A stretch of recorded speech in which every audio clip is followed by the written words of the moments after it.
Welcome back to the Two Promises podcast. Let's dive right into another exciting adventure with BD and crew as he pursues his new passion of one day finding the most epic bourbon. The Two Promises team send their special thanks to Hobie and the Huckleberries for their masterful theme music. So grab a glass, relax, and enjoy responsibly. Baby says she's leaving if I don't stop drinking wine. So I switched to whiskey and I'm feeling fine. Drinking that smooth, smooth whiskey. No more wine. I like straight bourbon. Baby, you try the ride. All right, welcome back to the show, everybody. We have another great special guest here on the show. We have Shannon Book. His background is he's a Navy FMF corpsman, and he served during the peak of the Iraq conflict.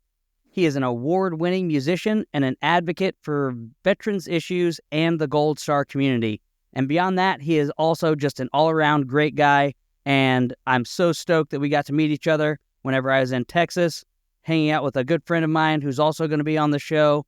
And Mr. Book was filming his music video, which was a lifelong dream of his.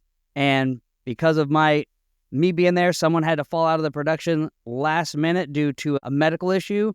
And my buddy was called, so both of us came by, helped out, and I got to meet this incredible individual. Bro. How you doing, Shannon? Dude, listen, I'm great. You may or may not have, I don't know if I will live up to that intro or not. Like, I am grateful. I will say this, like, it was probably my biggest pleasure to have met you, because for us as corpsmen, we don't have just one facet we have to fill. Like, we're like the janitors of the medical field in the military. Like, we literally are. Like, hey, I don't know if you know this or not, but the ammo dump over there's got like 47 bodies on it. We need you to go help clean that up. Like, what? Like, whatever. Just, we need you to go because we know you know how to put bodies in bags. Whatever. Just go do your thing. But you're a SEAL. I'm a freaking Fleet Marine Force corpsman. Like, and those two jobs are extremely kinetic. It doesn't matter how you look at it. It's just a kinetic job. They're both kinetic jobs. And you're always on a trigger. I'm technically supposed to be on a trigger. Whatever. I'm not. You're not putting me in a box because I didn't pull the trigger. I promise you that. You can guarantee that. After the first time I pulled the trigger on a human being, you'll never see that again. You ain't putting me in a box before you go in a box, bro. So technically, Fleet Marine Force guys are not supposed to shoot. Obviously, that's changed throughout years. But when I went to war the first time, we had pistols. That was it. Like, you're a staff NCO. You don't shoot at anybody unless you necessarily have to. Personally, as far as I'm concerned, and I'm sure you can equate to this or agree to it, that overwhelming firepower is the best preventive medicine on the battlefield. Absolutely. Win the fight first. That comes before any treatment. Right. I have adopted that in my life. I don't know about you, but I have. We walk into a bar. I'm 50 years old. First of all, I'm not out there looking to get into some sort of bar brawl anyway, because I'm just too old. I'm over it. But if you walk up to me feeling your oats and you feel like you need to sow some shit, I ain't going to say nothing. I'll be like, no, bro, it's all good. And I walk back from the bathroom and I hit you over the side of the head with a fucking tree or a truck door. And then I'm going to leave because my job is not to let you know that, A, I'm coming. B, I didn't start this, but I'm going to finish it. And C, I'm walking out. I don't care. I don't care. Whatever that takes, I'm walking out. So I adopted the hard way. And initially, just like you as a corpsman, there's a reason that we're so good at what we do, because we weren't initially taught to kill. Like, your job was, before you became a SEAL, just with me, like the same with me. You fan fired a 22 caliber Beretta. Like, that's what I did. I fan fired a 22 caliber Beretta. That was the first weapon I touched in the military. Yep. The only weapon I touched until I actually went to the Fleet Marine Force. And then I touched all of the weapons. Right. Yeah. All of the weapons. 240s, 50 cals. 155s, freaking M1A1s. Like, I've touched them all. Yeah. You know what I mean? Yeah, I honestly can say I've slap fired a 155. So, like, Yeah. I've touched them all. There's not many people that can say You that. know? No, not at all. And I can tell you right now, I bet you I can still do a headspace and timing on a mod deuce without a gauge. I bet you Right. money I can still do it. Yep. I bet you money. And all it was back in the day was click the barrel all the way in and bring it back until you feel the bolt relief. And when you feel the bolt relief, you should be in time. But they make a gap for that. They make a gap gauge for that. Yep. I mean, I learned how to do it without a gap gauge because there was always the possibility of that happening. Right. That's, Having a backup. that's the difference between the world today and what it was yesterday. Yeah. Like, So- I'm going to be prepared for some shit. Anyway, moving on. So whenever I went to Iraq, we were on the 50 cal as well. And at least the models that we had, there was no safety on them. Oh, Did yeah. you have a similar? Oh, yeah. There's the fire selector in the middle, which is in the back by the butterfly. That's the fire selector. So you got single fire, and then you have automatic fire. That's it. Right. And then you have the butterfly. Yep. That's the only safety you have. This is my safety, sir. And yeah, for real.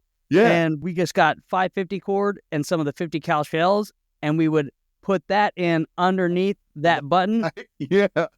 the butterflies, just so that we did have some type of mechanical safety. Mm-hmm. And that's what I was very used to. Yeah. Whenever I went through training again for my 6th deployment, Yeah. I was training with some of the other active duty guys, I think Team 7, and the technology has changed. Yeah. They now have an actual safety. Is it the Modus has a safety on it now? Yeah. Good. That's what you guys did for freaking range safety. Like, we didn't do that shit. Marines don't give a fuck. Like, if we fly up against the button and just freaking let a couple freaking rounds go, it is what it is. That was God telling us to let it go. Like, you guys are constantly, well, because you guys are surgically kinetic. And you guys really only get called out to do high speed, like shit that it's high priority, it's high visibility, and generally super important. And now, does that mean that a Marine Corps unit can't do what you guys do? No, it doesn't. But you guys do it with precision, and you guys do it with small tactics, small unit leadership, which is awesome. The Marine Corps would just literally walk in with a hammer going, we're going to take that. Like, that's what the Marine Corps does. And a lot of times, that's exactly what we need. Yeah. And that's why I loved working with the Marines every time I was overseas. That's why I don't understand this whole, the personal preservation of like Marines and SEALs and blah, blah. Like, I don't care, bro. That's like, and again, I'm not bashing all your boys, but like, I don't know if you guys know this or not, but I'm pretty sure we all embellish some shit. But do you really need to embellish it so cool that you're just like one of those untouchable people in the world? And I don't want to call out names. But you know as well as I do before we were talking about how all these people are getting flagged with all this, well, I'm really awesome. But are you though? What makes you so much more awesome than Stan Quickbeck over here? Like, Stan did some shit, and Stan don't talk about it as much as you do. Like, shut up. And do you need to stand in front of a camera and tell everybody what you did? Because what's that do for you? I can tell you what I did. We've had this conversation. You know what I tell people I used to do. Yep. We made ice cream, bro. Yep. That's it. Because I don't really want to get into the depth of what my job entailed most of the time, because by the time I get to the meat and potatoes, you ask me, and you have never done my job, by the time I get to the meat and potatoes, you're going to be looking at me like I'm fucking crazy. You're going to be looking at me like I'm some sort of sociopath, which I might be on Tuesdays and Fridays. You don't know. We don't know. It's probable. But you're going to look at me like I'm a sociopath because my life has not been a normal life. Like, it was normal to a period, and then there were some things that not everybody gets to experience. Now, we could all go into everybody else's life and see that same way, But at the end of the day, going to war, I'm not just saying one time. So yeah, if you go to war one time and you experience it, man, I don't know. To me personally, if I'd only gone the first time and didn't have to go back the second time, I think I'd have been able to high five it and been like, all right, cool. I'm going to go back and get some fucking therapy and just go back to work. Like whatever. Like I'm going to go do something else. Like, I don't know, paint cookies or mow glass shavings or something, whatever, something stupid. I want to go do something that requires less brains than this. But war is not something that everybody gets to experience. And once you do experience it, and you know this, it's not a video game. There's no love scene. There's no long drawn out kiss. There's no soundtrack. The only soundtrack is chaos and hatred. Like that's all it is. That's what war is. I don't understand how people can like glorify war, you know? Yeah. You know what I mean by glorify? Like, don't get me wrong, I play Call of Duty because I can't shoot real people anymore. Like, that's just something I do just because I can take my brain off and I can just go, all right, whatever. It's zone a out. game. No responsibilities, just playing. This is me right here all day. This is my little wheelhouse right here. And so if I'm in that game level, like it's cool. But the reality is that that's not real war. That's not even remotely close. They model it from war, but it's a video game. Right. Like real to life war is ugly. It's ugly. There's nothing cool about it. There's nothing cool about it. I don't even like how I felt when I was in combat. Right. I felt more hatred than I've ever felt in my life coming at me and emanating from me. Absolutely. That's the ugly truth. That's the ugly truth. I'm just a poor podunk kid from nowhere, Kentucky, you know, a little podunk town, Hazel Green, Kentucky. But what I do know is that my parents raised me, my grandparents raised me to be a good-hearted man. She's a good-hearted woman in love with good timing, man. No, I ain't that guy. But I was raised to be a moral individual. And so for me, my moral compass is to give, serve, protect, dedicate, honor, courage, commitment, all those things that we kept spitting out. Like I bought them hook, line, and sinker. Yeah. Swallowed the whole fucking rod and reel, bro. Like I swallowed the whole fisherman, like kiss my ass. I'm ready to go because that's what I believed in. And I still believe in that. I still believe in that today. Which is super awesome because it's also easy to lose. Yeah, it is. It is. And you know what's ridiculous? It's funny that you say that, Brent, because I was just on another podcast. My buddy, Brian Talley. I don't know if you've ever met him, but you need to meet him. I'll introduce you eventually. But Brian Talley is a former Marine and he got really sick.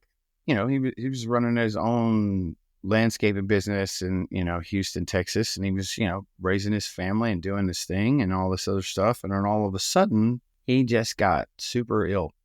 And the VA was kind of chasing his illness and not really kind of chasing his illness. And then eventually, even to this day, like, and this is several years later, like, you know, he still walks around with a colostomy bag because he doesn't have a choice. You know, he ended up getting some flesh-eating bacteria from the Philippines or some shit back when he was deployed. And it laid in his body dormant forever. And then all of a sudden it woke up. And the VA was like, I don't know what to do with my hands. Yeah. So Brian Talley took a bill, the Talley bill, and took it straight to Washington and dumped it on the front steps and says, motherfuckers, take care of us. And he did. So, but Brian Talley he's just another one of those guys where but we were just talking about how this country was designed. Our Constitution was designed to keep us on the X in the middle. And we have tried to dismantle that Constitution for 252 years. We've tried to dismantle that Constitution. Yeah. As a collective. And it has been the Constitution to keep us above the rest in reproach. Yeah. The erosion of the Constitution and then the efforts from whatever powers that be you want to consider or whatever Yeah, you can't even use a party name anymore, because they're all fucked up. Right. They've just misshaped so much of that in people's mind through misinformation that most people, even if they're high school, college educated, really don't know what that Constitution is really all about and what it really says. Absolutely. That's why, to me personally, like, it's more important for you to intellectualize yourself. Like, you need to be smarter than the people around you. I have to be smarter than the people around me. And it's not a luxury. It's a requirement. Right. It's a requirement, man. And it doesn't mean that I have to be smarter than you. It means that I have to be more learned than you. I can't necessarily be smarter than everybody, but by God, if I know about something you don't, so my goal is to be, I guess, more prepared. Not more intellectual, not more intelligent, not more strong, more prepared. Because at the end of the day, that's intellect anyway, right? Being prepared. In many ways, as the old trope kind of goes, knowledge is power, and not just for your ability to wield it or use it, but it's also defensive. It can help be your body armor against some of that misinformation and some of the manipulation techniques that are literally all around us. Right. Listen, dude, I'm going to tell you right now, I don't know what the rest of your followers are all about, but I'm pretty sure they're pretty solid moral people. But for me personally, like, the best guide and compass I have in my life, and I don't use it half as much as I should, is the Bible. Right. It's the best freaking rule book on the planet. Absolutely. And you can't deny it. I don't give a crap who you are. You can't deny. You can try all you want. And you can deny it, but you ain't going to deny it accurately. You ain't. You ain't going to do it. Right. The truth will always be made manifest. It will There are 60 continually books. bubble to the surface. Right. There are 60 books by 62 authors in that freaking book, man. And those timelines are so skewed and so far away from each other to be talking about the same thing. And you can't deny the fact that Jesus Christ was part of this land. Our whole calendar, the whole globe. What is today? What's today on the calendar? It is February 17th. February 17th, Tuesday, February 17th, 2025. ADE. Right. Because we have to put the E on the end of it now. BCE, ADE, whatever. There's a reason the entire globe uses the BC and AD calendar. Right. The entire globe. Not just 40%. Like, all of us use the AD and BC calendar, because that's the moment we all realized that Christ was real and that he was real in this world, but he did what he was supposed to do. And the reality is we can all try to deny that all we want. It ain't going to lead you but one place. And now there's all kinds of ways for you to get to that one place, but I promise you that's where you're going. You do what you want with that. Me personally, we just go back and look at the story of freaking Abraham. We can go back and look at the story of Moses. We can go back and look at the story of David. Right. All those people had to deal with corrupt people. Yep. Tons of corrupt people. Well, how did they deal with corrupt people? And just give you one solid collegiate answer. That right there. Right. That Bible. That's how they dealt with it. Yep. Now, don't get me wrong, because there's some corrupted assholes that use Bible too. That's the reality, which sucks, because somebody who takes something that's so amazing and use it for bad. Anyway, I digress. I'm pretty sure I'm derailing this whole podcast with God right now, which is, I apologize. I don't You're all right. love Jesus, but let's start over. Hi, I'm Shannon. I'm from this little town called Hazel Patch, Kentucky. I'm a retired Navy corpsman. Did 17 years, spent most of that time with the Fleet Marine Force. The units that I was a part of was 1st Tanks, 8th Tanks, 2-1, 1-1, 1st Marine Regiment, 1st Marine Division, and Field Med, and the USS John A. Moore. That is quite the command history. There's a couple of things in there somewhere. Yeah. I made a lot of ice cream. Yeah. I made a lot of ice cream for a lot of people. Oh, all the people around you were so happy Oh, to yeah. get all that ice cream. Yeah, they were. Yeah, they were. But that's me in a nutshell, just a little podunk from Kentucky and, grew up with some good parents. And I mean, they were kids when they were raising us, but, Yeah. I'm a Gen Xer. It is what it is. Like, whatever. Right. Yeah. So I think we got to touch on a lot, but a new layer of this onion in our history and relationship. I'm from a super podunk town as well. Yeah. My parents were kids whenever they raised us. Right. They got married probably in their teens. Right. You know what I'm saying? And they're still together, been together the whole time. Bro, I was And conceived at 16. So, like, my parents were kids raising a kid. Brent, we have so much in common, bro. It's not even funny. it's crazy. Like, I feel like you're from, like, the little Eureka town in fucking Indianapolis. Like, Eureka. Eureka. Oh, man. Anyway, but yeah, no, yeah, dude. But I think that's what made us who we are. Absolutely. Absolutely. You mentioned that, hey, you already had a lot of those moral character traits that boot camp and the whole system of the military works on ingraining into people so that they can take people from anywhere, regardless of their background in life, could be a city folk, could be whatever, and give them the same sheet of music to sing off of. Give them the character development so that they can operate in an ethical way, whether they do it or not. Right. That's on the individual, but the system is designed to at least attempt to input those positive character traits in there to help the overall functioning of the system at large. Right. And you know what's funny is I hear this all the time. I heard this the other night on another podcast. We have this thing. I don't know what it is, and I don't know why it is, but we have this thing where we associate the military with structure. Now, granted, there's a lot more structure in the military than there is any regular, everyday, natural life. There's a lot more structure. We know that. And the only thing that gives it that structure is the UCMJ. That's it.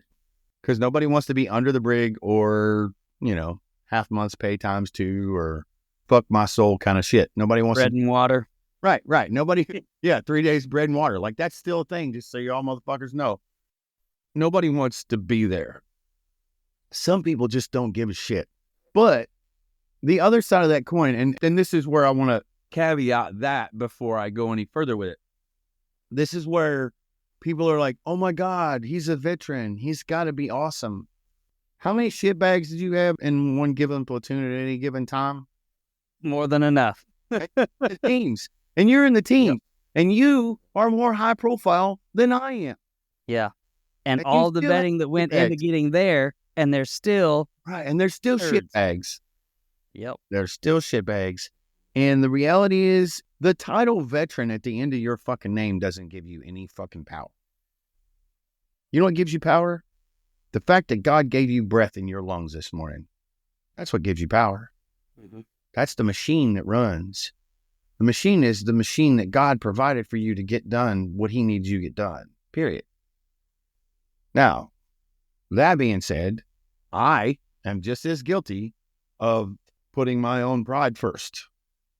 I am just as guilty of that. But I work every day to not do that anymore because I know what that brings me. And I'm not a fan. Right. But at the end of the day, we have this thing where, like, it's like we have to have purpose, or just because you're a veteran, you're an awesome person. And the reality is that not every veteran is an awesome person. Not every veteran is an awesome person. Just like I was talking a few minutes ago, there are shitbags in every unit. And I don't give a shit if you're a fucking laundry detergent unit. There's going to be a shitbag in that fucking laundry detergent unit. I watched 688 last night for the first time. You want to talk about an amazing movie? Listen, I'm not a big freaking race freaking baiting watching movie, but like The Color Purple and stuff like that, like those things should be watched.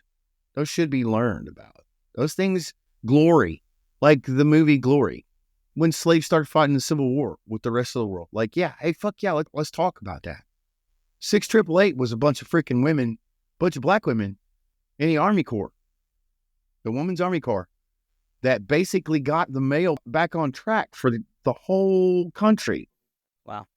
And that was just one freaking platoon of like 80 women. Wow. And there was so much strife in our own government.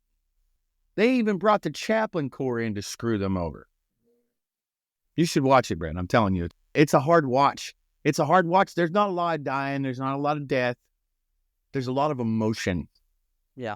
And when I say emotion, I mean shit. Like, it makes my fucking stomach turn how we used to talk to each other.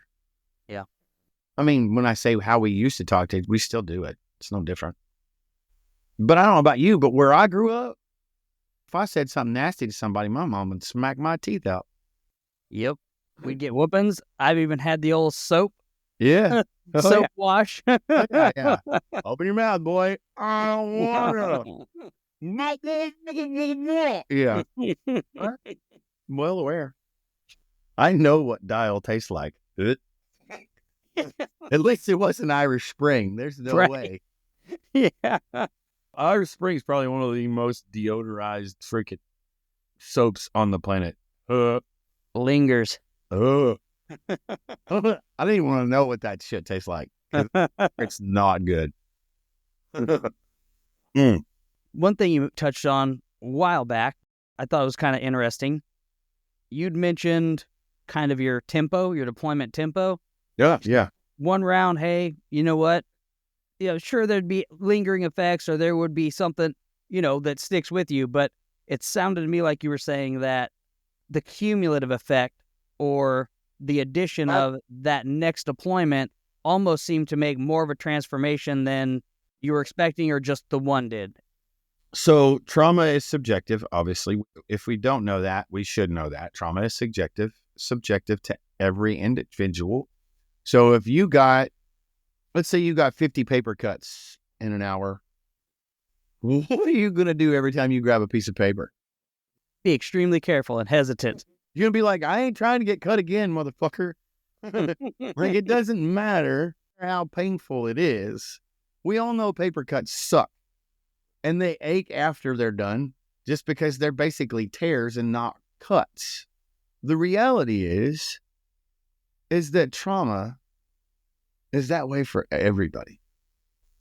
It is that way for everybody. When you start getting complex trauma, that's over a elongated period of time. It's a truncated period of time to where you basically have stuffed as much pressure in one box as you possibly can. And the reality is that that's how diamonds are made. That's literally how diamonds are made. Pressure and heat. So now you're doing that to a human being and you're expecting a softer result? It's not going to happen. It's not going to happen. So if you want to make diamonds, you got to make diamonds. You got to realize they're diamonds. That's literally the reality.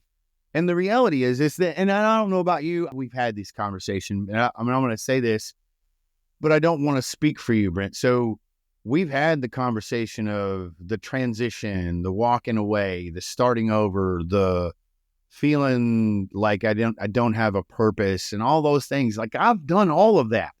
And the reality is that I did it all to me, period. Because I thought I was supposed to be some sort of gentle soul. Then the reality is that I am a gentle soul. I'm just a gentle soul that has no problem with cutting your throat. Right. You got a much harsher rogue exterior. Yeah. No. And that doesn't mean that inside of me, I'm just this, because I am. We have sat and talked and laughed and cried about a lot of the same shit. Right. And to be honest with you, you could consider us a bunch of sissies if you really wanted to. But at the end of the day, if you look back at what we've done in our lives, there's no way you could call us a sissy. Right. Whenever I went through kind of my crisis, it was like a Band-Aid had been on my entire nervous system and it just got ripped off. Yep. And you would never know what it would that would trigger another wound debridement, if you will, another It's great analogy.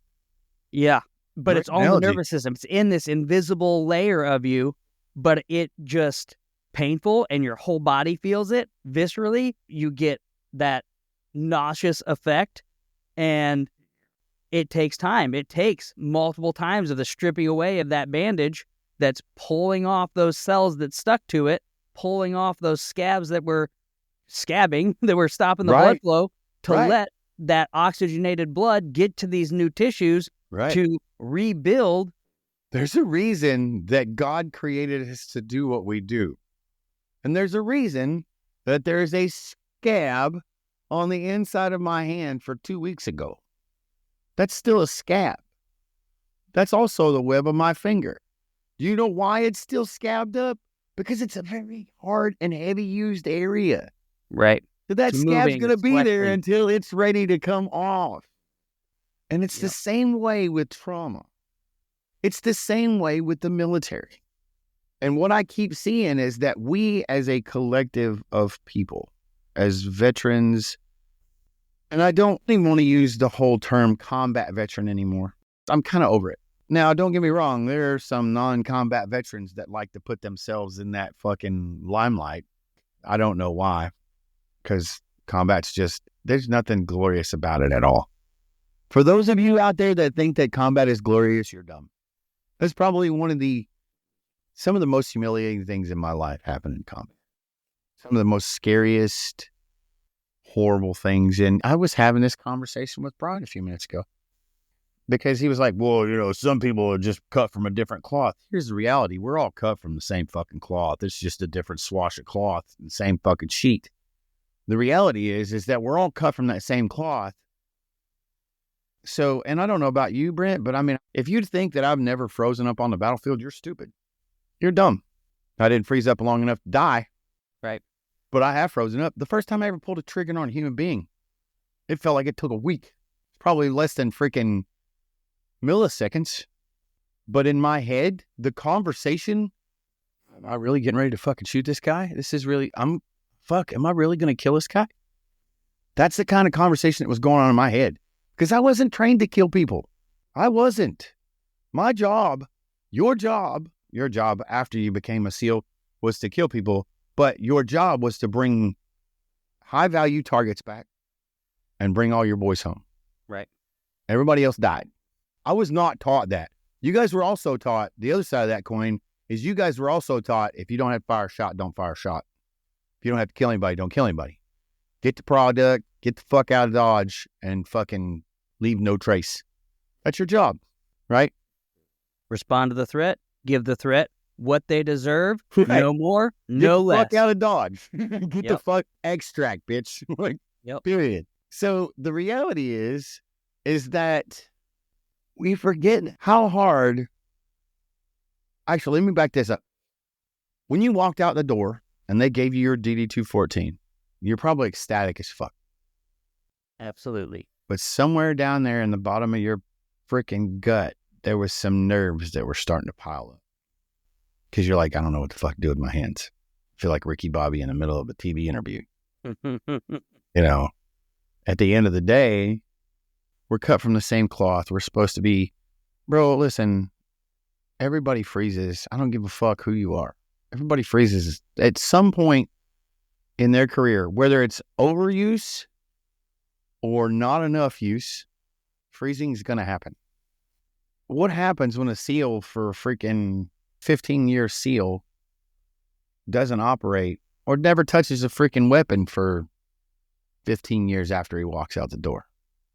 You think he's going to be as proficient as he was back in the day? Nope. Ain't going to happen. Perishable skills. They are. Like that right there, as weird as it sounds, is a freaking perishable skill. This right here is a perishable skill. I don't care who you are. That right there becomes this is your platform. Whether this is your platform or this is your platform, it doesn't matter. Drawing the weapon system, This manipulating the trigger, creates the all safety. kinds of problems. Yep. Like, it also creates all kinds of assets, but you have to know how to utilize them. And if your body's not used to using them, they're all over the fucking place. Now, would it be quicker for a freaking 17-year SEAL to get those back in alignment than somebody who's never touched them? Absolutely. But the reality is if you're not using them, you're not using them. Yep. Shut the fuck up. You're not using them. You're just like everybody else on the fucking planet. Yep. Gotta Shut get back to fuck those up. basics regularly. Yeah. So at the end of the day, we are all cut from the same cloth. It's just a different swatch of cloth. Same fucking sheet, different spot. That being And the said, body doesn't differentiate between combat No. trauma, abuse trauma, no, you or know. fucking paper cut trauma. or paper cut trauma. None of it. The nervous So- system responds the same. Right. And if you don't own, you know what? Let me tell you another thing that pisses me off about the rest of our community. They don't want to own anything. They want to own their own shit. I didn't want to own my own shit. I'll be honest with you. When I got out, I was a big freaking whining dirtbag. And I did I that went for through- several years. Yeah. I went through a period where I had no emotional control. Whether it was anger or whether it was just the waterworks would turn on and I'd just be grocery shopping, no freaking clue. And there's just fear. Right. All Yeah. wet beard, ladies in the story. store, Right. in the produce section looking Oh my over at God, me are like you I'm okay? some crazy wolf or something. Yeah, they're like, "Oh my God, are you okay?" Yeah, it's just that this avocado is really pretty. And you're just like, "What? What? The fuck is wrong with you, dude?" So yeah, but that's my point. Like, what? Come on, man. Like, everybody wants to lump these people in. Oh man, this is why I love doing these podcasts, because I learn more here about where I'm at in my own head than me giving you guys information. So like, I'm sitting here and I'm thinking about all the things we've just talked about. And I'm thinking to myself, why is it that we as a collective group of people, and when I say that, I mean veterans, why do we eat ourselves? Why don't we do what we thought we did back in the day? Lifting each other up, putting each other in the boat, getting on the Mark V, sliding up through the arm loop and getting into the Mark V and riding back down, whatever it is. You get on a fucking circ or whatever. Hey, get your boy out of the water. Let's get him in the fucking boat. Let's get him out of the house. Right? Like, we thought we were doing that with each other. But what we don't realize is that you were doing it for a fit rep. I was doing it for a fit rep or an eval, one of the two. And that was the reason that we advanced or didn't advance. And there were incentives to put us in place and all these other things. And those are all very valid. And those incentives are really good for what they did. But don't think for a moment that you chose something other than stability. You know what I mean? Something other than structure. Because just because the UCM, and this is why I wanted to come back to the whole UCMJ thing. When you come back to the whole UCMJ thing, and we've learned and we've talked about the fact that not every veteran is a solid piece of gear, because some of them are just shitbags. The only thing keeping people structured is their choices. You see where I'm going with this? Yes. So Uncle Sam provided structure, but you still had to choose to use it. And if you choose to continue to use structure on the outside, the only difference is you have to figure out what structure you want to use. Because there are plenty of structures. It's no different than, let's say, starting a nonprofit, because everybody wants to start a nonprofit, right? Like, why do you want to start a nonprofit? I want to help people. Okay, what is it about the nonprofit you want to use it to help people with? Well, I want people who are dealing with financial burdens to not have to have financial burdens. Okay, cool. All right. So you're going to raise money. And are you going to have any programs? Well, we're thinking about doing a couple programs, but it'll probably just start out as a volunteerism program. All right, cool. Community, volunteerism, working for a purpose. So what did you do right there with yourself? in that whole scenario, I decided that I was going to follow what's called Robert's Rules, which is basically the forum for any board or nonprofit, which comes out of the Masonic Lodge, might I add. Right? So Robert's Rules that's how every board is ran.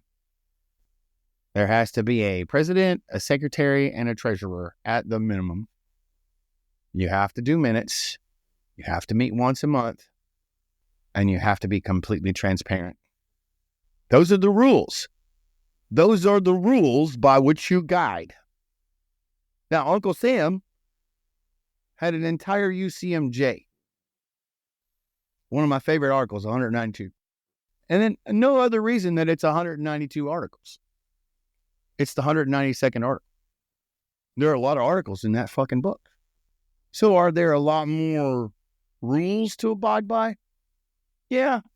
But the UCMJ is not really a rule book.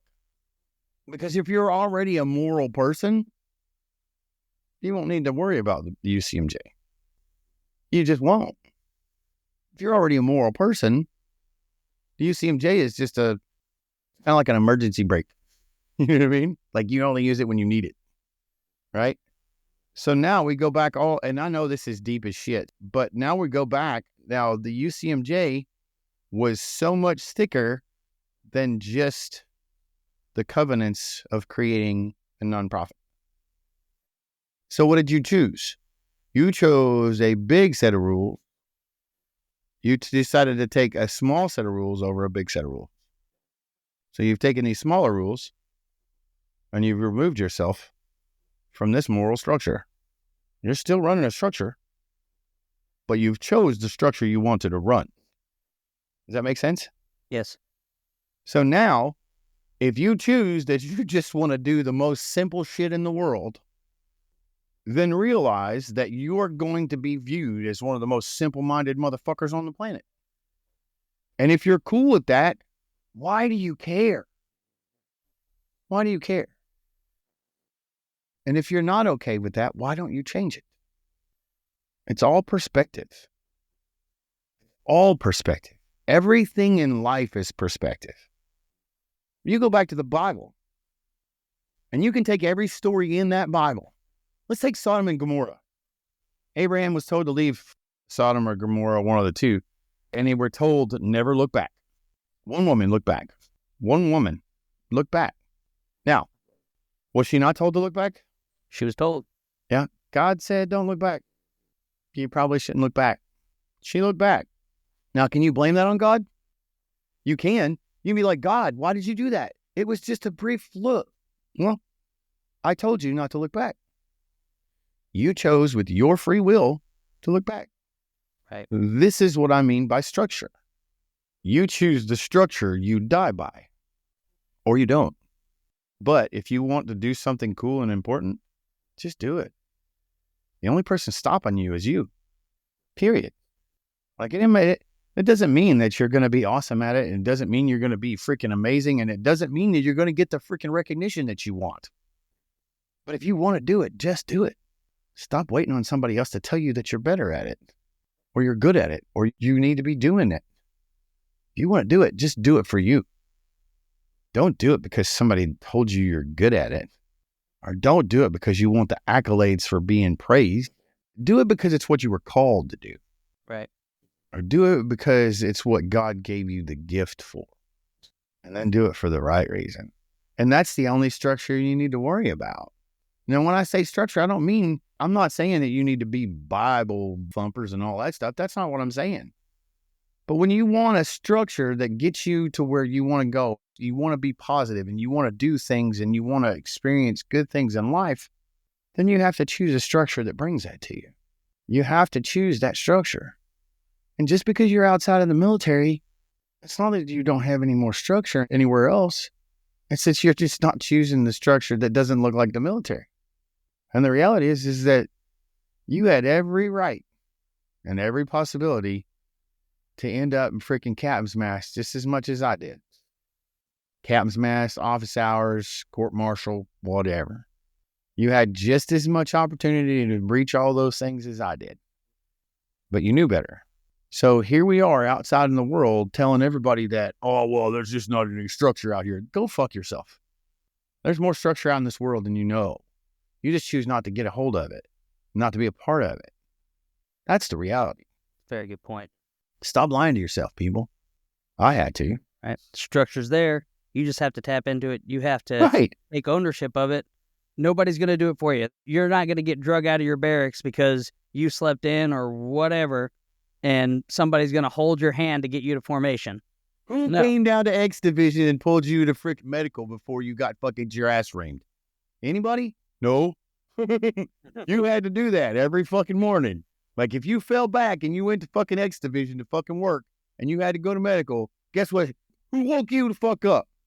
You woke up. Because you didn't want to end up in the motherfucking hole. Right. Tell me I'm wrong. Right. So it's, hey, whenever the consequences of action or inaction outweigh whatever it is that's holding you back, that's whenever you take the action. So you've just got to decide. We are our own fucking problem. Right. And we're too busy lying to ourselves to recognize it. We are so trying to own the lie that we live in. It's ridiculous. And the crazy part about it is that even the parachute rigger who spends most of his or her time on a sewing machine, being a parachute rigger, you'd say, "Oh, I get to go work with the teams." What do? Hand out bags? That's cool. Because not every parachute rigger gets to go out with a fucking team. Right. You'll take one per platoon, maybe. Maybe. Right? You don't always take the parachute rigger. But if he goes, there's going to be one. And that's it. And that motherfucker better be good at what he does. For sure. And he better be good at holding a fucking MP5 or a UMP45 or whatever the fuck we're going out with. He better be fucking tactically proficient. Because that's what the mission is. But at the end of the day, if that motherfucker ain't worth a fucking grain of salt, then he ain't going nowhere. But that parachute rigger is the most important person to a fucking team, because if your fucking parachute ain't where the fuck, you're fucked anyway. That's just like a fucking admin guy. You go to the dispersing office. Like, do you want to hear that, like, you're not getting paid for the next 3 months? No, you don't. So when a fucking dispersing clerk goes, "Man, I don't know what the fuck's wrong with you, but we're going to figure it out." That's because he wants to do his job. He or she wants to do their job. Not because they need they need something from you. That's that moral compass we all have. We all choose to either listen to or don't. And the older we get, the easier it is to listen or not listen to. It's usually easier to not listen to my moral compass than it is to listen to my moral compass. Because the older I get, the more I hurt, the more I ache, the more irritable I become. Jaded. The feelings right. of, oh, it doesn't really matter. Well, whatever, I get the same result this way, that way, whatever. Right. Sounds to me like today we're making ice cream just like we did yesterday. Fuck you guys. Like, yeah, same shit, man. And so at the end of the day, when you talk about all this stuff and people don't own their own shit, man, if there's one piece of advice I could give anybody on this planet today, it would be find out how hard it is to be real with yourself. And then find out how hard it would be, or it is, for me to be honest with myself. And then my goal for you is that once I learn how to do that, the rest is going to be quite naturally easy. Because at the end of the day, if I can be honest with me, it's real easy to be honest with you. And if I continue to lie to myself about everything around me and never take responsibility for my own garbage, i.e. the things that I make mistakes about and things that I've messed up and things that I have caused, then I'm not giving you the truth in the first place.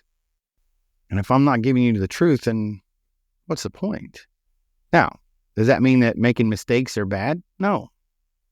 Mistakes and failure are part of success. It's the most important part of success. Right. Did you ever have to reclass in Buds? I did, yeah.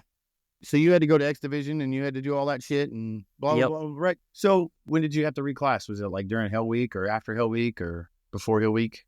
So first time I had done a really good job on my eye exams. Yeah. Oh, Whenever- yeah. I know where this. Normally, I don't know. I just had a good seeing day that day.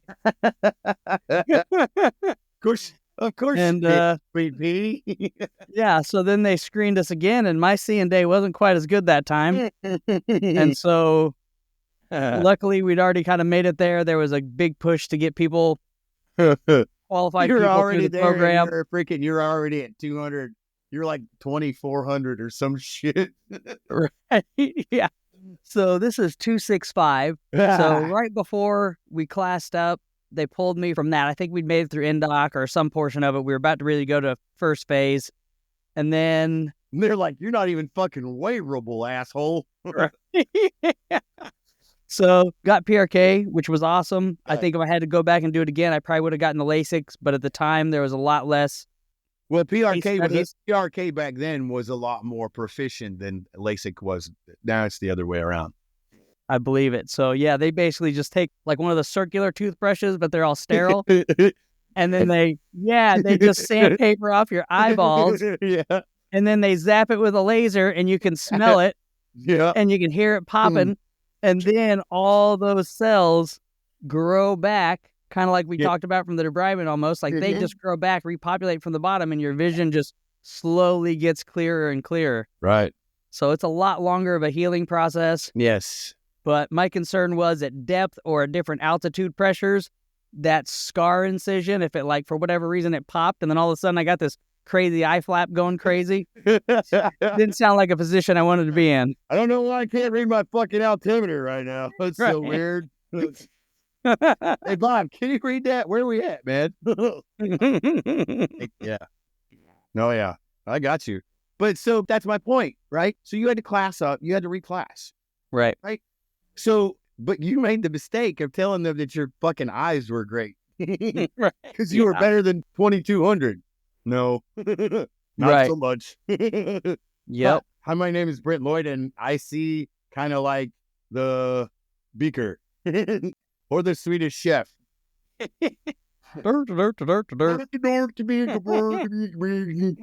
Yeah. So the mistake is that you gave them bad information. You got caught. You didn't think you were going to get caught because you thought it was just going to be cool. You got caught. Got caught. You handled it like a man. You had to go to X Division. They wanted you to be a SEAL because you get 3 opportunities unless you do something stupid. Right. They have all kinds of boards. You get three physical. opportunities every time you go to BUDS. You get 3 opportunities before they remove you from BUDS. And then you can come back, but you have to earn it. Right? So we know that. We all know that. But so you get an opportunity to get your eyes fixed. You spend what? 6 months in X Division? Somewhere around there. Yeah. 6 to 8 months, probably. Yeah, 4 to 6. Yeah. Yeah, 4 to 6 days, maybe 8 months total. Maybe. Yeah. Did you go right back to the class period, or did you have to go back, start the class over? Yep. Restarted the class. So they had different kind of test gates. So back day one with NDOC. So you went to 270? In first phase, I started realizing that I had stress fractures, some really bad tendinitis, but I'm like, I don't want to repeat any more of this than I have to. Right. So I'm just freaking driving through. Yeah. I had to pass a run just to get into Hell Week, and I used to run very well. Light as a feather, stiff as a board. Light as a feather, stiff as a board. Yeah. So I got you. Yeah. Yeah. No, wait. I weigh as much as a feather. I weigh as much as a feather. I weigh as much as a feather. Fuck, my feet hurt. Yeah. I got you. So you said you started in 265, and then you went to what? 267.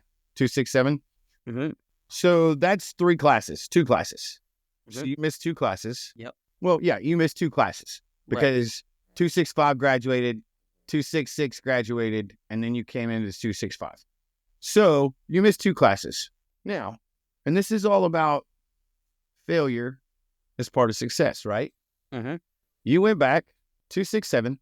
You graduated 267? Post Hell Week, those stress fractures, but I at least made it through Hell Week because that was like the main goal. Right. As long as you go through Hell Week, you don't have to go back through Hell Week. Right. Unless you have some serious character issues that need to be tuned up.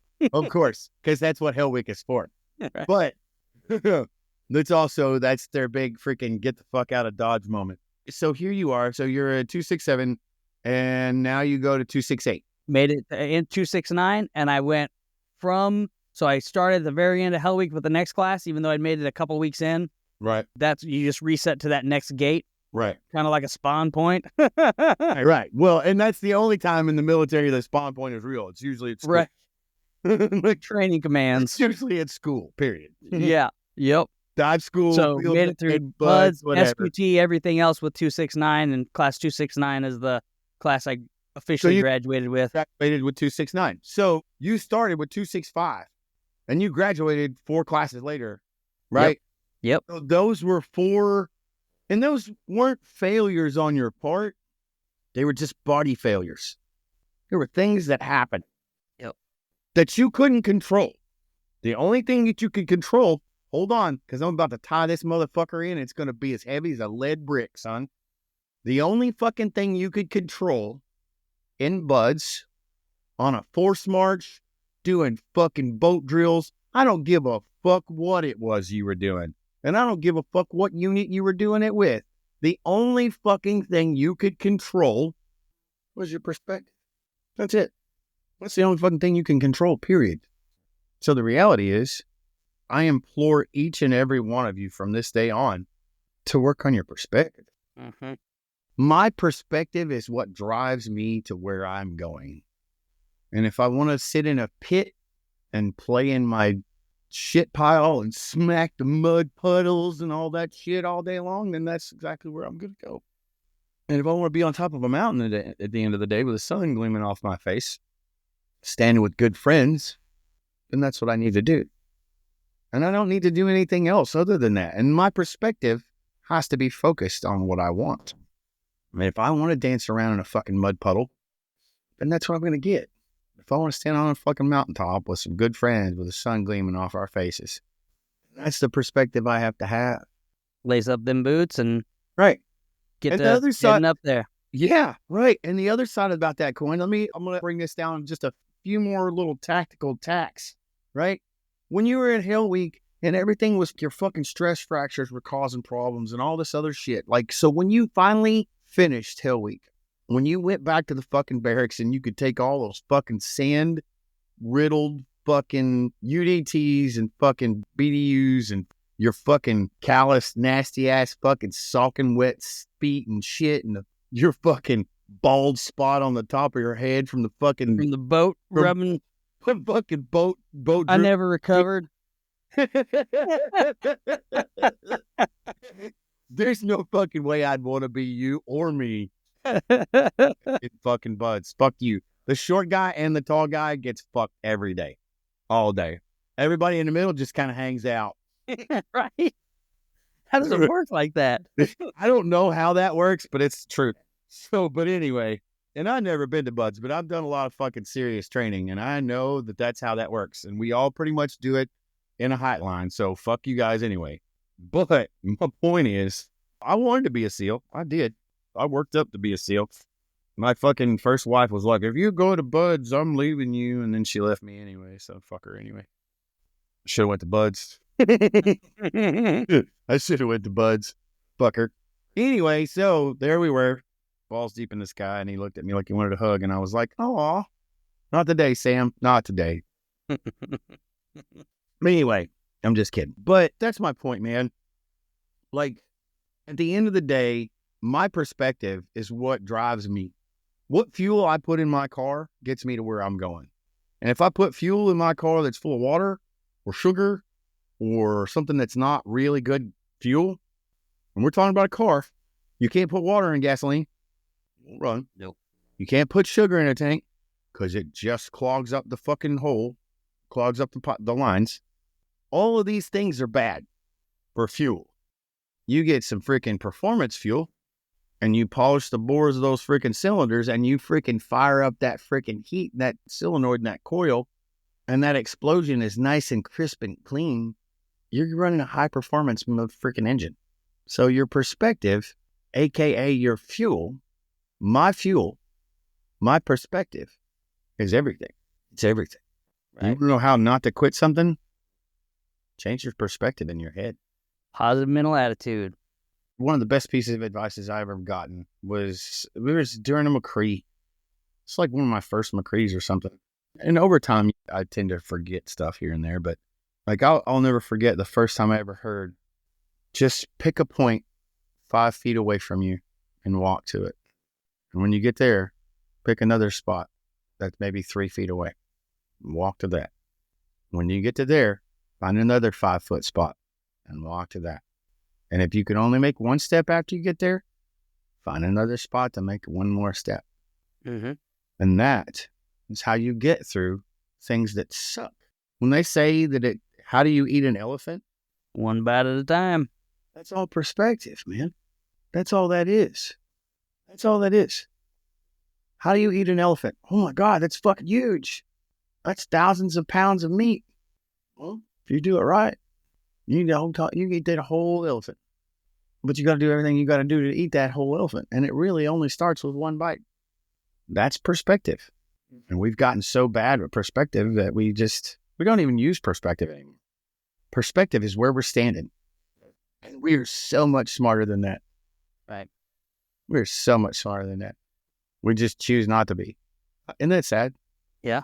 I mean, it's super sad, and it's almost like, in some ways, with all of the external stimuli that goes on, whether that's what you're getting through your phone, the news, all the alerts, all of a sudden, you're just surrounding yourself with negativity, and you're almost trapping yourself in that emotional response instead of lifting those eyes up beyond those external stimuli that are plaguing you, that are attacking you, and saying, okay, yes, this is what's going on, sure, but what can I see beyond that? Where am I going regardless of this stuff that's kind of bombarding me? And being able to pull yourselves out of that emotion is huge, and I think that's what... Say that again. Being able to pull yourself out of the emotions is huge, and I think there's a lot of young people now that they're not developing those skills for one reason or another. Nobody's ever taught them. I don't know. Like, so how old are you, Brent? Almost 39. Oh my God. Holy fuck, you're a young kid. I mean, you're in your 40s. You're almost 40. You're Gen Z, aren't you? 86, born in 86, April. Coming around in about a month. Yeah, so you're Gen Z-ish. You're on the cusp of Gen Z and millennial, whatever. But you still, Gen X, we didn't get any of that shit. We didn't get any emotional support. Nobody got coddled in Gen X. Like, no. And when we raised our kids, what do? We fucked it up because we're like, well, I'm not going to let my kid deal with that. That's just shit. So what did we do? We overcoddled them. And we made them very, very sensitive, which is awesome. Being sensitive to things is cool. But being oversensitive is devastating. Being able to manage them, handle them, and do what you need to do in spite of whatever's going on there. Yeah. Like, no joke, man. Like, at the end of the day, like, what I do can't be governed by my emotions. It has to be, like, my emotions. And it doesn't mean that my emotions aren't real. What it means is that my emotions don't govern me because my emotions are fleeting. My logic is not. Right. My logic is what keeps me on flat ground. My emotions are what makes my dreams soar. I got to keep those two things balanced because if I don't, I can dream myself right into a rock wall. And then I can just sit over there and cry and whine and scream why the yellow man gave me a bad popsicle in the basement. You know, like the yellow man gave me a bad popsicle in the basement because I walked down to the basement with him. Simple. And, you know, and it's not always my fault, but at the end of the day, like, my perspective is the only thing I can control. And it's the only thing that I have complete control over. So why not utilize that like it's a special power? Because it is. That's what makes us the highest thing on the freaking food chain in the world. Because we can discern whether or not we need to kill something or not. We can discern whether we want to appreciate something for its beauty or not. And the reality is animals do that as well, but we do it on a higher level. So if it's a superpower, we're all freaking made in God's image. Like, that's legit. That's legit, man. Yep. God gave you a power that only you have. And he gave that to you so that you could use it to do something for the rest of humanity. God gave me a gift. And he gave me more than one. And he gave you more than one. He gave us all more than one gift. But my job is to figure out what those gifts are, hone them, and utilize them for his glory. Period. Yep. Just need to take care of my people, man. You broke it down pretty well. I gotta take care of me first. If I don't take care of me, I can't take care of nobody. So don't ever get that twisted. So you obviously had great military career, done a lot of great things, handed out tons and tons of ice cream. Tons of ice cream, bro. Ice cream. Bluebell ain't got shit on me. So. Marines love the ice cream. That's what I'm getting out of this. Mm-hmm. So at some point, you made a transition. And I think that there's a lot of what you're talking about right now. You've got your name of Deliberately Broken. Yep. And that is marking kind of your transition from the war stuff, the military stuff, into music. Absolutely. So music for me, I needed that in my healing journey. It got me through. It gave me structure, if you will. And I don't know where I would be without it. So I think it's absolutely fascinating that you have gone all the way in. And I'd love to hear a little bit more about how that came about, why you chose Deliberately Broken, any and all of that. So Deliberately Broken has been a name that I've used for a long time. I can tell you right about when it came up. And it came up probably somewhere in the neighborhood of about 2011, maybe. Or no, not even that. It came out sooner than that. Probably more like 2009, 2008, 2009. I was still on active duty. And we started a band. I was already in a band called Slack Noise, spelt with a Z. SLACKNOIZE. Great band. We were all freaking quality musicians. We were pretty talented. People were just on active duty, and it was just, and I was not healthy. I was not healthy. I was constantly drinking, chronically drinking. And it was bad. I was looking for trouble all the time because for some reason I couldn't answer what was going on in my head with Fallujah and Anazaria and all that shit, and my life at home and all the people that I have back here. Like, again, this is all me and my perspective that caused all this issue. So I'm sitting here, I'm thinking to myself, well, the world just sucks. People suck. You suck. I suck. We suck. Fuck everybody. And I don't want to play games anymore. So I drank myself stupid. So Slack Noise falls apart, and I start to pull myself back together, and I start doing therapy again, and I start putting myself back together. And Deliberately Broken, it becomes my new mantra, kind of. And Deliberately Broken has picked up so many different connotations and changed in so many different ways over the years. It started that I chose deliberately to protect and to serve my country. So I deliberately chose to be broken the way I am. But I think what has since then bounded, I should say, is that I think that I've realized that, do you hear that? So Deliberately Broken was initially just about me, but has become so much bigger than that, because now I am not the best Christian on the planet.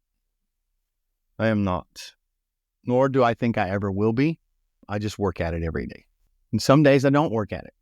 And that's fucking horrible. But I want to be a good Christian man. So I work at it. That being said, I look at it now and I see Deliberately Broken, and I see Jesus Christ on the cross. Because he knew what he came here for. He knew exactly what he came here for. He came here to live 33 years of life as perfectly as possible to show us that it could be done, and to take on every burden of our sins and die so that we would be able to talk to our own God. That is truly what Deliberately Broken means to me. That's incredible. So to me personally, there's no better connotation of Deliberately Broken than Jesus Christ. It's just that simple. That's powerful. Now you think about that for a few minutes. When I think about how Jesus did some of his best work in a bar, did his best work in a brothel. Did some of his best work at a town square. He didn't do it at church. He wasn't standing at a pulpit. That man was standing out with all his people. That dude stood at Lake Galilee and was like, hey, man, hold on. You only got 2 fish and a loaf of bread? Hold on, I got you, bro. Hold still. I got you. That's where Jesus Christ did his work, man. Right. And he did that publicly for 33 freaking years. He did that publicly for 33 years. And then he was stoned and beaten and whipped with cat nine tails. And people still to this day don't know what cat nine tails are. You take a freaking piece of leather and you cut strips out of the end of that leather and you braid them and you put pieces of glass and rock in that piece of leather and that becomes a cat nine tail. And then you fucking cleave pieces of flesh off of humans' bodies with them. Jesus took 40 lashes with a cat nine tail and then had a thorn cross put on his head and carried On that back, there's all on that back a freaking 400-pound cross up to the top of Mount Sinai and then was nailed to it and forgave a man standing next to him. Forgave him. And then at the very end, as he looked up at the sky, Lord, please forgive them, for they know not what they do. right. And then he wept as he said, Lord, why have thou forsaken me? And I'm crying right now in the middle of saying this. I got tears rolling out of my eyes right now. As he said that, he took the last breath and he said, it's done. How much more deliberately broken can you be? How much more deliberately broken can you be? Even at the Last Supper, Jesus knew that Judas was going to betray him, and he knew he was going to prison. Did he kick Judas out of the house? No, he didn't. They celebrated that last meal to the end of the meal, and then he went to the cross. Just like that. That's real. You can try to deny that all you want, man. You ain't doing nothing but screwing yourself. You can't see the beauty. Like, I'm telling you right now, like I've got tears in my eyes. Like, it's, like, that's real, man. That to me is real. You don't get any realer than that. Right. You really, truly want to live something like that? Those are the sacrifices you need to look at. You want to talk about living a super powerful life. You want to live a super powerful life? I'm going to tell you where you're going to get your guideline. Your guideline is in red in the World Bible, in the King James Bible. It's all in red. Everything Jesus ever did. That's your supernatural guidebook. Absolutely. You can take that to the bank. I can't believe I came on here to give you a freaking gospel podcast. I'm glad you did. That's I always said, I was like, I don't want everybody to be a preacher or a pastor. Or I always said I want to be a gateway guy. I want to be the guy that brings you close to it. I don't want to be the guy that gets you there. You know, I don't want to be the guy that stands on a pulpit. I never wanted to be that guy. But, you know, I think that what I'm learning is like, hey, man, if you want to make God laugh, just tell him what your plans are. Yeah. You could be like, oh, you're cute. Mm-hmm. Yeah. So I don't have a problem with, I'll give you my testimony every day, all day, man. Like, I should be dead. Brent, before I met you, I should have been in prison. My 4th DUI. Well, I'd probably be out by now. But my 4th DUI would be at least a year prison sentence. I would have been in prison for at least a year. So 2021, I would have gotten out. But I didn't go to prison. I was on probation for basically 2 years. And I haven't had a drop of alcohol in 4 years. I haven't had a drop of alcohol in 4 years. That's awesome. Now, do I occasionally use THC for pain and to sleep every now and then? Sure, absolutely. I am not going to lie to you. I am not. Listen, man, I ain't perfect. I am as fucked up as a football bat. Promise you. But at least I own that. That's the bigger picture. I know I'm jacked up. And I don't have a problem with talking about it. I don't. We can talk about it all day long. Because that's what fixes it. Learning. Learning from my mistakes. We've forgotten how to do that. We've forgotten that mistakes are some of the biggest teachers on the planet. Oh, I don't know how profound this sounds. In my head, it sounded great. Oh, that's great. I'm digging it all. I mean, and kind of in that vein there is just maybe that's a little indicator on your little dashboard, your car dashboard. If you're having the same problem, the same situation coming up over and over and over again, maybe that's the time to like step back and say, okay, what am I not learning? What mistake? What's the common denominator here, man? Yeah. What mistake do I keep repeating that I need to pull myself out of to be able to get But see, Brent, that's the problem. Nobody's asking that question. They're asking, why did he do that to me? Why did she make me say that? Why did this guitar make me drop it on the ground?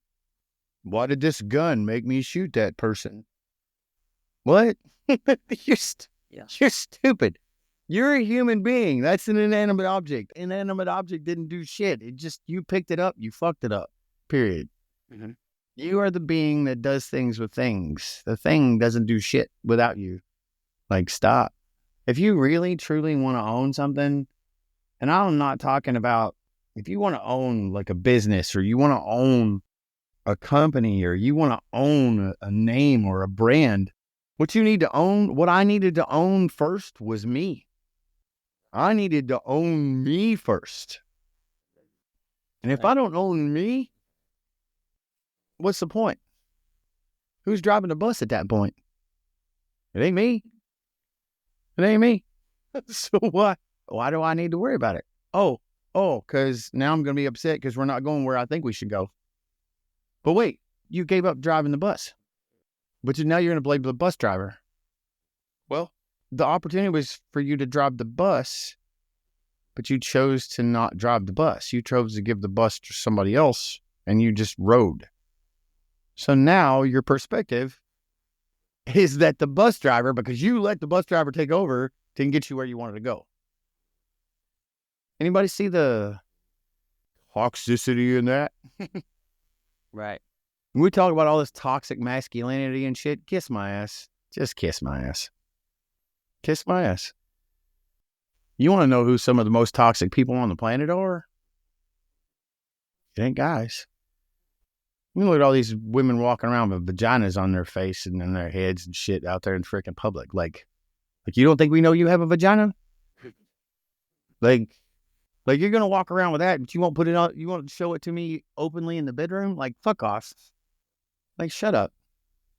I mean, we're all toxic. It's all about perspective, and it's all about what I choose to do with what's in front of me. And if I choose to be a good man and not to hold myself over other people, that's what I want to do. And that's where I like to live. And that means ain't none of you better than me, and I ain't better than none of you. Simple math. I'm going to coin a phrase. I'm going to start coining the phrase simple math. Simple math. Simple math. I like it. Listen. Let's talk about, so you were talking about drones earlier. Let's talk about drones and taking a shot, right? Taking a long shot. Drones, you have to calculate battery time and all this other stuff, right? Blah, blah, blah. You got to do all that stuff. And the computer generally does most of the math for you, right? Right. And there's usually a fail-safe that if the drone runs out of battery or before it runs out of battery, it will return home. All right. Those are all fail-safes. However, mission's done. You have one of two options. Dump the bird or get the bird home. Right? Dump the bird. And if you're going to dump the bird, make sure the bird is unsalvageable. Right? Because you don't want anybody getting any information from them. Right? So, if you're going to dump the bird where it'll never be found. And if you're going to retrieve the bird, you have to have time to retrieve the bird. Right? Right. But there's a lot of math that goes into that, right? So you have to have battery time. You have to have wind speed.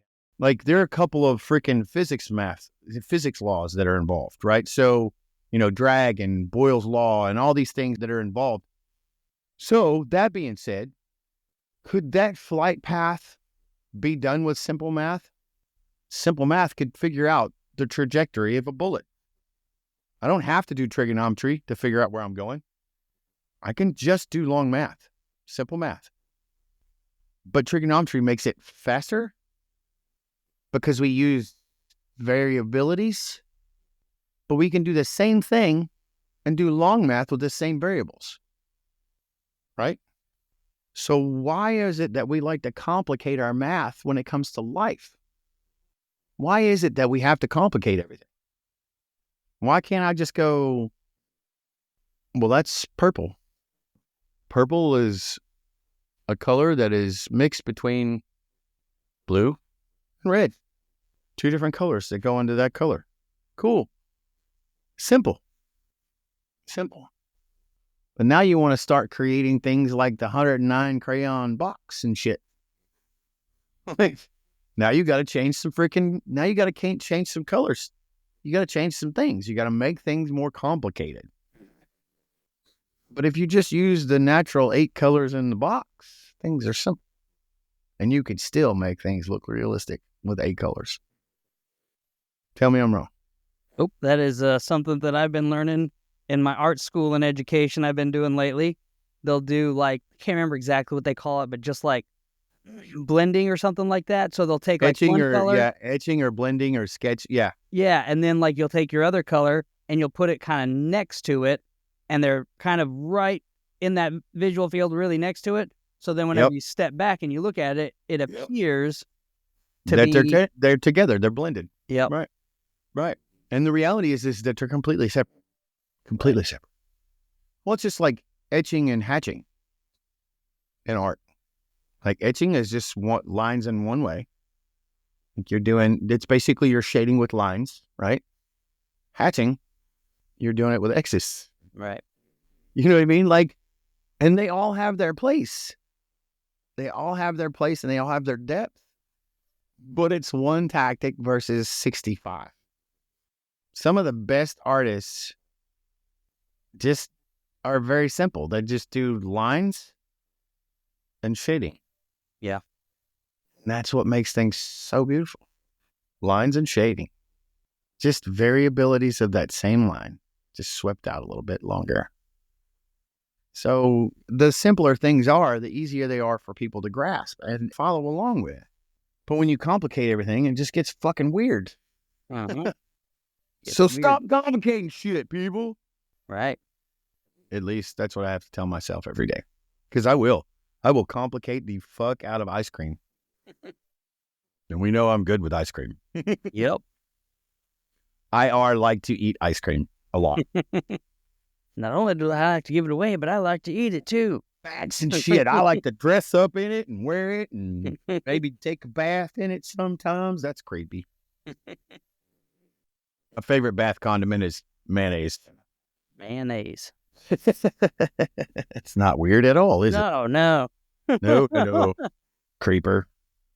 But no, man, like, I don't know. To me personally, I think that's just like, we've got to get back to owning our own freaking responsibilities, and B, we need to work on our perspective. Like, you're not a fucking victim. Stop trying to play one.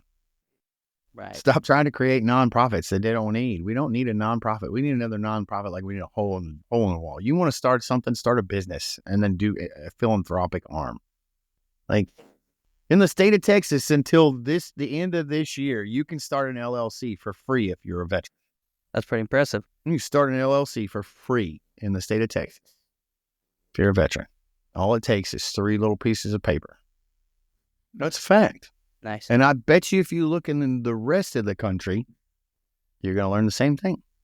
There's going to be somebody, some grant, something that will give you an opportunity to start your own fucking business right where you're standing.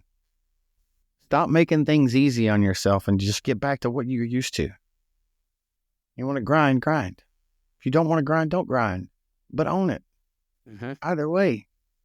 And shut up bitching about it, because it ain't going to do you any damn good. Nobody wants to hear it anymore. Right. If you got a problem, we're here to help. But if you don't want help and you just want to bitch about a problem, you're probably part of the problem. And the reality is you're a warrior. If you're a United States Armed Forces veteran, I don't really care what you did. I did a podcast not too long ago with a Marine Corps band guy. And he was the band marshal, or the band master, or band leader. You know, the guy with the baton and all that shit. Yeah. Like, that dude's got a lot of friction responsibility when it comes to the band. But what people don't know about the Marine Corps band is they're not just a band. When we're deployed, those guys are our force protection. While we're out off of the freaking rock doing whatever we're doing out in the freaking world, past the freaking barrier, they're searching and protecting the barrier. Right. Those guys are sitting on the walls while we're outside beyond the walls. So the band geeks that we have in the Marine Corps, they're not just band geeks. They're weapon specialists. That's right. They're tacticians. They're Marines. And I really don't give a shit whether you're a SEAL or you're an SF guy or you're a bulk fuel specialist for the Army. I really don't care. At the end of the day, you're all warriors. Stop playing victims. Stop it. You're not. Somebody gave you the card to play. Didn't mean you had to pick it up. Yep. You get to choose your story. You don't have to get wrapped in that victim mindset, because when you're starting to identify as that it gets rooted deep and it's harder to weed out. But you can weed it out. You can weed it out, but you have it to. Takes a lot of work. work. You have to take the proactive steps to do it. Yeah. Brent, listen, I'm sitting here talking to you like I've never had to do this. The reality is that I have done these things. I have been the guy who has played the victim. I have been the guy who stands at freaking, I don't know, Winn-Dixie or freaking Kroger and been like, fucking, I hate people. Oh, fucking, fuck you people. Fucking this, fucking you don't fucking understand. Well, the reality is that they didn't have to understand. It was never their fucking responsibility. It was always mine. The only person that's responsible for taking care of me is me. Nobody else. My mother lost that responsibility when I turned 18. Well, when I turned 17 and left the house. Like my mom she lost that responsibility. And I chose to let her lose that responsibility. That was my choice. I chose to move out. I chose to join the armed forces. I chose to do all these stupid things. I chose to drink alcohol. I chose to get in trouble. I chose all of these things. I chose to have an affair. I chose to screw up my relationship with my last wife. My first wife was just a pain in my ass. Like, I loved her with everything that I was, but she didn't give a shit. She didn't care. She was so broken that she didn't realize it. And I didn't understand it. I didn't understand it. She was 27. I was 19. She got what she needed out of me. Anyway, it doesn't matter. But the reality is that I chose that too. I chose her. Like, that was my fault. Nobody else's. And you know what it taught me? It taught me a lot. So I can't be mad at it. I'm not even really mad at her. God bless her. Like, she hurt me bad, but in the end, I let her. But that's part of life. In order for me to have a relationship, I have to be vulnerable, right? Because there's no relationship without true vulnerability and true connection. And the only way to have true connection is to be vulnerable enough to be connected. And so I chose to do that. And she chose to do whatever she chose to do. And to be honest with you, I blamed her forever. Ain't her fault. I mean, what she's done and who she is her fault, but I knew that when I met her. Right. I was 19. So it wasn't like I was well aware, but you know what it did teach me? What not to do in the future. Right. And there's always those learning points too. Right. So speaking of the future, where did some of these things, you've worked through a lot. You've worked through relationships, careers, and you've got a lot of great wisdom that comes from all of those experiences. And like I said, I stuck myself in the victim mindset for a while. I got plugged into that. Yeah. So I think that's going to be probably a fairly universal experience if you're on this earth. So Hearing these stories and seeing other people go through it. And so my question is kind of like, what's that next ridgeline for you? Where are you turning all of this energy and where are you taking it? It's funny that you say that, man, because obviously you know me and I generally try to do something musically when it comes to all this stuff. And for the most part, like, I think that that's always going to be my primary function is music. But I think that it's, for some reason, it just feels like it's getting bigger.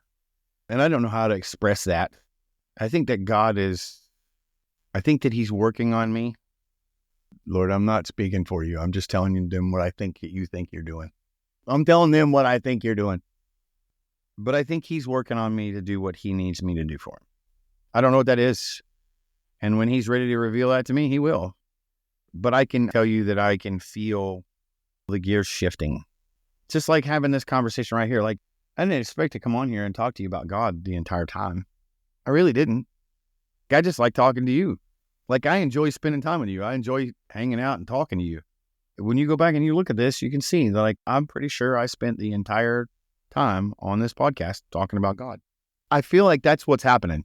And I'd like to kind of share a story kind of in that vein. Texas also applies, and nonprofit. So I was asked to be on the board of a nonprofit that is being developed, and the mission for our nonprofit is to have a food bank or a food pantry on every inhabitable continent. And not just feeding people physically, but also kind of eventually, we're starting with the physical needs, but eventually we'd like to be able to find ways to empower them so that they're not in a dependent cycle. Whether that'll happen with everybody or not, we don't really know, but we want each inhabitable continent to have a food bank where we can help provide them some of those physical needs. That's the goal. So the guy who's been kind of spearheading it, the founder, if you will, he's been working on it for a while, working with the IRS, getting all the paperwork in. And he really, same thing, has been kind of seeking what's that next step in a period of reinvention or in a period of reflection where you're kind of determining, hey, what is my next step? I've done X, Y, Z. I felt like I've gone as far as I've been called at this point. Like, speak to me, guide me, direct me. Right. And it has literally been just like doors opening like you wouldn't believe. So him and the girl that his fiance, they're both like, hey, I think we need to move. I think we need to go to Texas. Okay. So they literally just sold their house. They've been kind of planning this move before even selling the house. They went down there and checked it out. Felt right. They go away for probably 6 to 9 months trying to get everything ready. It's dragging on longer than they expected, like, oh man, are we ever going to get to Texas? And then they went down there again to do like the first kind of move and start like find an apartment, find a place for her to stay, him to stay. Right.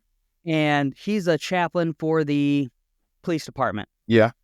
And as he's moving there, one of the people that he knew from previous chaplaincy, whether it was a schoolhouse, I don't remember, but she just got promoted as like a huge regional manager covering like multiple states. And Texas was one of them. Oh, wow. Yep. And Nice. So that opened the door for him. She put him pretty much in charge of Texas. So now he's like the head chaplain guy. He went to a church down there and he had a very moving spiritual experience of basically a finger coming down, pointing right down in the middle of the church. It was like, welcome home, son. You're right where you need to be. I've heard your prayers. Your prayers are answered. So no joke. Now he's there. Turns out that the church organization of the pastor there is in charge of the chaplaincy program.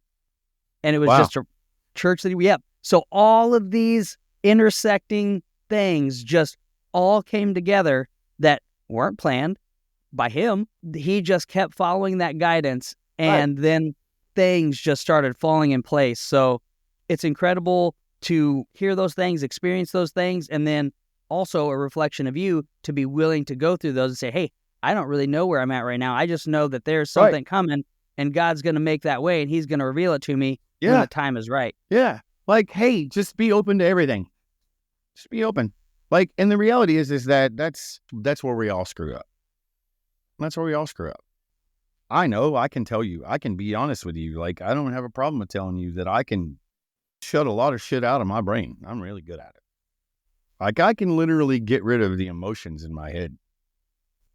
If I want to be a sociopath, I can be. I choose not to be. Right. Sociopath generally knows the difference between right and wrong. They just choose to do whatever makes them feel better. Like, that's the difference between a sociopath and a psychopath. Psychopaths just think that what they're doing is perfectly fine. Doesn't matter what it is. So, but me personally, like, I could choose to be a sociopath, but I don't choose to be a sociopath. I choose to be somebody who's connected to people. I don't want to use people. I want to be something that helps people stand up. I want to be the guy that falls down next to you and stands up and picks you up. That's what I want to be. And I want to be that for everybody. Now, do I want the accolades of that? No, I don't give a shit, to be honest with you. I don't care. I was a corpsman. I chose to be a corpsman for a reason. I'm going to show you y'all, and you've seen this before, but like I'm missing 2.5 toes on my right foot. And when I did that, there was a doctor, this little German surgeon. He was American, but he was a dual citizen. He was from Germany. And I was like 15, 16 when I did that. Okay. And I never thought that I'd ever play football again. My coach came in probably about 3 days after I cut my toes off. And he brought me in a 35-pound dumbbell. And he goes, here, just keep using these until you can get back on your feet. Wow. And I promise you, I'm going to say his name. And I haven't said his name in fucking ages. But Coach Eicher, one of the weirdest looking dudes in the world. Like, just this tall, lanky, muscle built. And this dude had calves that look like freaking anvils. And I mean calves that look like fucking anvils. And just wore this small little short bike short, the softball shorts, and the long, tall tube socks, and the Spalding, ribbed freaking coach shoes and all that shit, and the ball cap and blah, blah, blah, blah, blah. But he walked in that day in the freaking hospital, and he handed me that 35-pound weight, and he goes, just keep using these until you get back on your feet. And then you show back up to practice, and we'll get you back into practice. And that was the moment that I realized that no matter how bad things are, I can still make it through things. I can still walk. I just cut off most of my toes, but I can still walk. And then I was back on the football field in like 2.5 months. I was playing football again. That's awesome. And it was horrible because I got my foot stomped on. Brand new scar tissue, broken bones, all that stuff. Still getting roughed up, beat on, banged around. The stitches, at this point, stitches and staples are gone. But it's still tender. But I was still playing football. I didn't stop. But I wanted to be a surgeon when I met that little surgeon. I wanted to be a doctor. Mm-hmm. Because I watched that little dude talk about how he was solving my problem. And I was like, fuck, man, I want to do that for people. And I wanted to be a Marine, but then they were like, well, yeah, we don't want to fuck doctors and fuck Marine Corps. And I was like, well, and the gunny was like, well, you don't want to be a sniper? You don't want to be a cop? No, I want to be a doctor. Right. He spit his Copenhagen in his coffee cup and he goes, come here, boy. And he walked me across the hallway to the freaking Navy recruiting office, and he looked at this freaking boiler tech, second class boiler tech, and he goes, hey, boats. He goes, this young man right here wants to be a Fleet Marine Force corpsman. Make it happen. And that boiler tech is happy as a pig in a freaking slop hall. Like, he was just happy as shit that he got another number. And he was like, absolutely good. Absolutely, Gunny, I got you. Right. So, yeah, like, old boy was like, yeah. So that's why I became a corpsman, because I just wanted to help people. That's awesome. I wanted to help people, and that's who I am today. And I'll be that for the rest of my life. But I'm also not going to sit here and be, I don't know. I don't plan on being somebody's enabler. I don't need an enabler because, trust me, I have plenty of them around me. I don't need them. I don't care about them, and I got nothing for them. So as far as I'm concerned, I'm not going to enable you either or anybody around me. Like, I might listen to you, and if I hear that you're like, there's no change in your mind, I'm just going to be like, aw. Aw. No, bro, that's cool. Sounds great. I'm going to go watch some paint dry now. Is that cool? You don't mind? All right. Sounds good. Right. I'm going to go watch some oil dry over here in the water. It'll be great. Yeah. You know what I mean? I'm not interested, man. Not interested. And I don't have to be. So, Lord, that's me in a nutshell, Brent. Hey, it has been absolutely awesome. Like you said, man, I've just always enjoyed our conversations. Every time we've gotten to chat, it's just been natural, you know? Yeah, man. And yeah, I am super grateful for you sharing all the vulnerability. And I do see that in you. You are someone who legitimately does want to help people, help fix their problems, help get them pulled up and set up. And I think you've done it long enough that you've known, hey, some people, it's just not their time yet. They're not ready. When you're ready, And if you they're let not me ready, know. then like you said, right. you're watching oil dry in the That's water. right. I'm gonna watch some fucking oil dry over here in this freaking hydraulic pod. It'll be great. Yeah. Like, oh wow, look at this olive oil in this boiling pot of water. It's gonna dry up real quick. Watch. Yeah. No. Awesome. Yeah. So, but dude, listen, at the end of the day, and I'll be honest, this is what I want to say. I don't know if this is the end of the freaking podcast, but I want to say this for final thoughts for sure. For anyway, like at the end of the day, man, I have to own me because I'm the only one that can. And if I don't, ain't nobody going to regulate me. And if I don't regulate me, I'm all over the place. And if I'm all over the place, I'm not focused at anything. So what am I doing? I'm wasting time. Now, if I put myself together and I focus myself and I harness who I am as a human being, and I give myself grace and I give myself love and I give myself protection and I give myself acceptance instead of trying to be something I'm not, then it's so much easier in life. Less energy expended. If I have to keep lying to myself every day, you know how much fucking work that is? It's a lot of work, man. Yeah. That's why it's just easier for me to tell you I made ice cream for a living. That way you don't have to get into the whole ball of wax and Nope. pull those bandages up again. Right. Like, I don't even want to say I was a male correspondent anymore after watching 6 888s. Seriously, dude, you need to watch that fucking flick today. Like, I'm telling you, it's just a beautiful story. And it pisses me off at how our culture, not just our culture, just how culture was, period. Mm-hmm. Like back in 40s, 50s, and 60s. Like, Right. Really, bro, did you really need to do that shit? Did you really need to be that way? Peckerhead? Yeah, no. So, but anyway, I digress.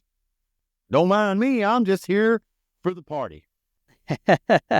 I dig it. Well, hey, I really appreciate having you on the show. I look forward to recording again with you some more and diving Absolutely, into brother. some of those projects, whatever they may be, once they start opening up. And I do also want to say thank you for having me with you whenever you were nominated for the Josie Awards. And that was an awesome, awesome event. And I wanted to thank you personally for that. Thank you. Brother, you will always be available for me. Like, as long as you're available, you always have access to me. Promise. I promise you that. Awesome. Thank you so much. Yeah. I love you, man. You're amazing. Dude, listen, I'm going to tell you this. This is funny. Christina, we were just talking about how we were at freaking Johnny Cash's, and how we went upstairs and basically owned upstairs for the entire night. Right. Like, and Scotty and I were having a blast, and then freaking Nick gets up, and then you get up and you're fucking going at it.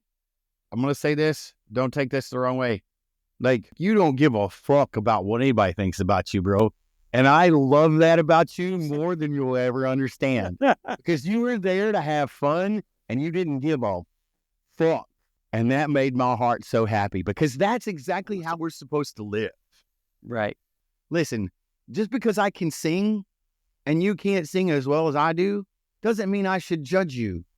You know what I loved about you the most? Is that you got up there and you were a fucking bigger rock star than I was. Facts. Like, I kid you not. Listen, I'm going to be honest with you. There was nobody in that fucking bar that was more rock star than Brent Lloyd. Shit you not. You got up on that stage, and it didn't matter whether you were on key or not. You were having a blast, and by God, you let everybody know it. Yep, you didn't go through those doors and No, not be like, bro. oh, that guy's having a good time. Yeah. No, bro. Like, fucking Brent Lloyd was fucking up on the stage owning that shit. That's what I mean by owning things, man. Yep. Like, you already know you're not the best crooner in the world. Right. But why do you give a fuck? Why do you And if I care? did, I can develop those skills. I can learn. I Yes. can find somebody that can Right. teach me, and it might be Right. longer for me to learn than somebody who's naturally gifted in it. but it's Right. still But it's learnable. It's accessible to you. And why would you give a fuck if you weren't better than somebody else? Right. Why would you care? Because you have skills that I don't. Listen, I have a drone. I can fly it. But flying a drone like you, there's no fucking way. Kiss my ass. I couldn't do anything fucking intelligent with a fucking drone if you paid me to.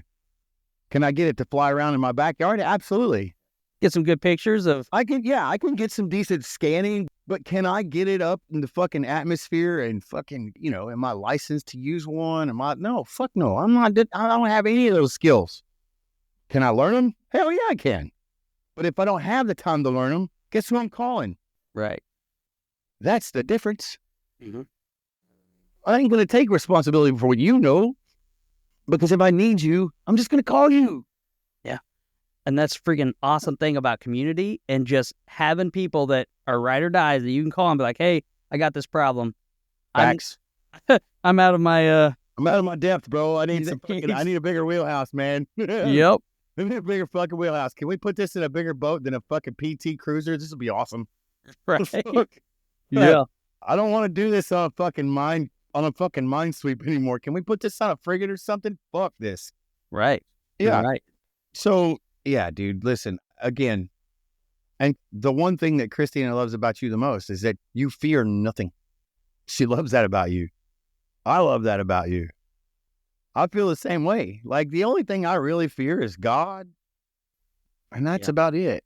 Like, I don't give a fuck about telling anybody how I feel anymore. I just don't care. So, with that being said, I love you the fuck to death, Brent Lloyd. I love you too, brother. I love you too, man. I'm so glad we met. It's Same. definitely healing for sure. Yeah, man. And you know what's really crazy? You know what drives me batshit crazy is, like, we don't even have to put this in the podcast. I just want to say this to you. Our communities, like the SEAL community, let's talk about the SEAL community. Mm-hmm. In the entire SEAL community, and I know plenty of fucking SEALs. I have really good friends who are fucking SEALs, obviously, and know you. But I also, I've got a buddy of mine who's a fucking dev group guy right down the street from me. Freaking, you ever heard of the name Shane Allenbaugh? The name's familiar, but I don't know him. Don't know him personally. He's a Master Chief pipe hitter. Awesome. Motherfucker lives right down the street. And you know what? That dude, you know what he spends most of his time doing nowadays?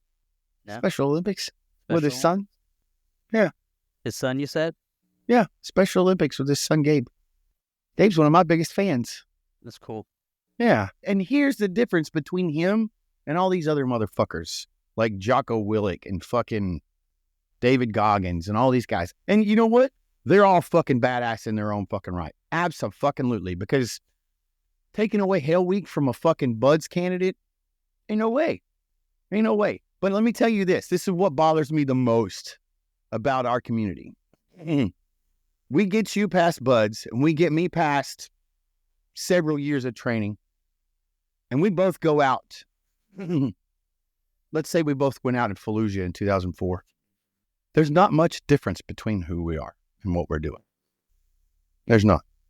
Absolutely not. Because it's like fucking Rangers and fucking Marines. Rangers talking about, well, Rangers lead the way. No, you don't. You don't read you don't go nowhere until the Marine Corps walks in, stomps a mud hole in that motherfucker, and then you walk in and fucking secure it for the rest of the Army. So you are the Marine Corps of the fucking Army. Shut the fuck up. But it's no different than fucking Soft Guy and fucking SEAL. Like, you guys are both tactically surgical. Now, when you start talking about Green Berets, it's different. Like, they go to topple governments and shit. And they do that with 2 people at a time. That's a different, those people. Different. Those people are something else. Like, most of the time, those motherfuckers, we all know those motherfuckers end up in the CIA. We all know those motherfuckers end up at the CIA, but nobody knows where they go. Because those are the people that just disappear. You know the SEAL that I would prefer to see in office? Jason Redman. I would fucking see Jason Redman in a fucking office in a heartbeat before I'd want anybody else to be in that fucking office. You know why? Because that motherfucker damn near lost his entire upper fucking body and he's still got more fucking principle than any of those motherfuckers. Lieutenant Jason Redmond was probably one of the best fucking SEALs the Navy has ever seen. And he doesn't brag about it. He doesn't pound his chest and tell you that he's a SEAL every day. He just tells you to get up and fucking do something with your life. Yeah. We have fucking Medal of Honor recipients that talk way less than most fucking SEALs do. Mm-hmm. But that's the problem. Like, we have a community that doesn't know how to fucking be nice to each other because we have to be cooler than everybody. The reality is that your job ain't no different than mine. Right. It has a different facet.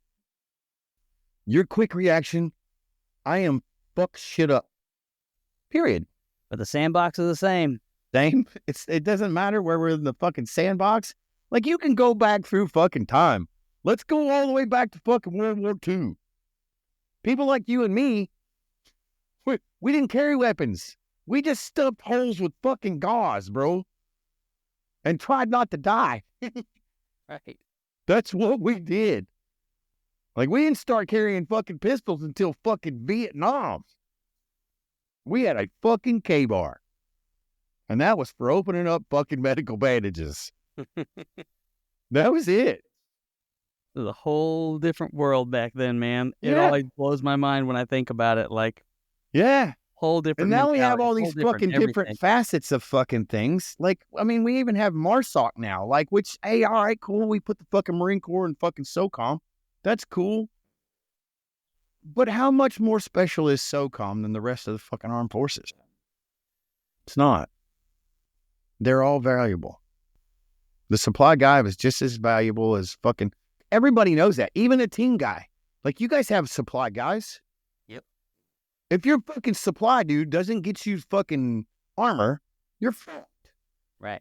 Your supply dude doesn't get you fins, you're fucked. Your supply guy doesn't get you a fucking mask because you cracked the lens, you're fucked. So how important is your fucking supply guy, dude? Mission essential. Yeah. Get out of your own little fucking environment and realize that everybody's environment is the reason we are so successful. Right. It ain't because you're a fucking SEAL. I don't like you, Brent, because you're a fucking SEAL. You know why I like you? A, because you're a fucking good human being. B, you're funny as fuck. And I love the fact that you just literally have a heart the size of fucking Galveston, Texas. And you truly do care about the people that you interact with. And not only that, but you're an appreciative human being. The fact that you're a SEAL is the least important thing about you. It is the least important thing about you. The most important thing about you is that you fear absolutely nothing. And what you do fear, you wouldn't tell anybody. Unless you were close enough to tell them. And that's what makes you amazing to me. I don't give a fuck that you're a SEAL. Now, do I care that you're a corpsman? Abso-fucking-lutely, because we are the motherfucking deal. Eat a dick. Oh, I'm a medic. Nobody cares. Nobody cares, bro. That's cool. Can I get some Sudafed? What's that? No, yeah. Never mind. Never mind, bro. I'm going to go over here and watch the fucking grass grow for a little while. I'll be back. Call me when the fucking PA shows up. But truly, the reasons before you being a corpsman and a SEAL, those are the reasons that I'm a huge fan of yours. I don't give a fuck that you were a fucking SEAL. I really don't care. Now, do I want to sit down and have fucking conversations about what you've done as a SEAL? Yeah, but only because you and I have done some very similar shit. Right. And if you want to share that with me, I will fucking listen to that for days. I'm not going to ask you. If you choose to tell me some stories, I might. You know, it doesn't. We happen to get together and we're hanging out and there happens to be a 420 night happening or whatever. And I just decide to be like, hey man, so tell me about fucking your last deployment or the one before that or whatever, blah, Yeah. like, and we're just talking at that point. Yeah. But I'm not here pulling your punk card. That's not what I'm trying to do. And that, I'm sick and tired of people pulling punk cards. And I really don't give a fuck about fucking, I really honestly don't even give a shit about fucking, what is it? Stolen valor? Like, I don't give a fuck about that either, man. Yeah. Like, if you really have to feel so stupid that you were on fucking cobblestone fucking brigade or whatever the fuck you want to call yourself, and You jumped out of a fucking weather balloon at 60,000 feet, blah, blah, blah. Like, I don't fucking care, bro. I don't care. Because you're already making yourself look like a fucking Looney Tune. Because most of us who've done some shit, like, we already know you're a moron. We already know you're a moron. And it doesn't matter. Like, so why is it that it bothers us that some asshole who's acting like a facade, who looks like the jackass that was wearing a Marine Corps uniform with all the fucking Air Force and medals and Navy medals and get the fuck out of here, bro. Nobody like you exists. Yeah. For a reason. Like, Chesty Puller didn't have that much shit on his chest. Shut the fuck up. Yeah. Chesty Puller is one of the fucking most well-known Marines in the United States history. And by God, if I say Chesty Puller and you have no idea who the fuck I'm talking about, then we don't even need to talk about the military. Period. Right. But yeah. that's as real as it gets, bro. Yep. Like, if I say Dan Daly, or I say, let's see, if I say Henderson. Yeah, Archibald Henderson. Like, whatever. Or I say fucking Audie Murphy. If I say Audie Murphy and you have no idea who the fuck I'm talking about, then you obviously didn't serve anywhere. Right. Audie Murphy was an Army god. And he wasn't even trying to be a hero. He was just trying to stay alive. Mm-hmm. And he was effective at what he did. Fact, he was. Just as like John Basselman for the United States Marines. Like, that motherfucker wasn't trying to be a hero. He's just trying to keep his boys alive. Yep. And that motherfucker was crazy enough to pick up a fucking M32 with fucking no gloves on and fucking fire that bitch barehanded. Yeah. Anyway, I've ranted enough. Let me rant. Good stuff, for man. fucking 2 hours, bro. Yeah. It's been awesome, dude. Thanks for letting me have the space, man. You do what you want to do with this. Listen, I'm just grateful for you, and I love you, and you will never understand how much you mean to me and how grateful I am to you. Appreciate it, man. And for real, I do. That means a lot. It means a lot coming from you, for one, and yeah, I'm grateful for you too, man. It's been a great journey.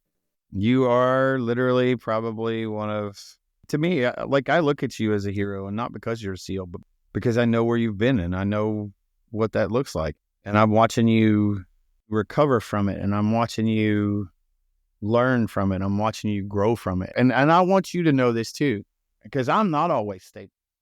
But when you're not stable and you need to call, you have my phone number. Don't you ever fucking hesitate to use it. And I mean that. Absolutely. And if I don't answer you, I will answer you shortly. Yeah. Because sometimes people call me and I just can't. I don't have the bandwidth. Right. No. So I have to give myself a day or two, and I have to own my own bandwidth. Like, that's what we were talking about earlier. Like, I have to own everything about me. Right. Same. I have to know whether I can handle whether you're going to be negative or not, or whether you're going to be positive or not. I have to be able to handle that. So I have to know that. And if I That's a new learning curve on my end too, because used to it was just like, I'm in it all the time. We're in the platoon space, whatever. Blah, blah. We're getting it done. Now it's like, I don't know what to do with my hands. Like, yeah. I might need to tread a little lightly here, or just. Where do I put my balls? Can I set them on the table? Because that doesn't look like a place you put your nuts right there. Except that it kind of does. It's a vice. Can I put my nuts in this vice? Is that cool? But yeah, so yeah, man, listen, you have been regularly a breath of fresh air. So just know that. I'm beyond grateful for you, Brent. Promise. Thank you. And I love the fact that you are just a man doing man things. So please don't ever be a fucking Jocko Willix. Always be a fucking Jason Redman, and just fucking be you, bro. You're amazing. We're going to crush it. Thank you for joining us today on this curious roller coaster of life.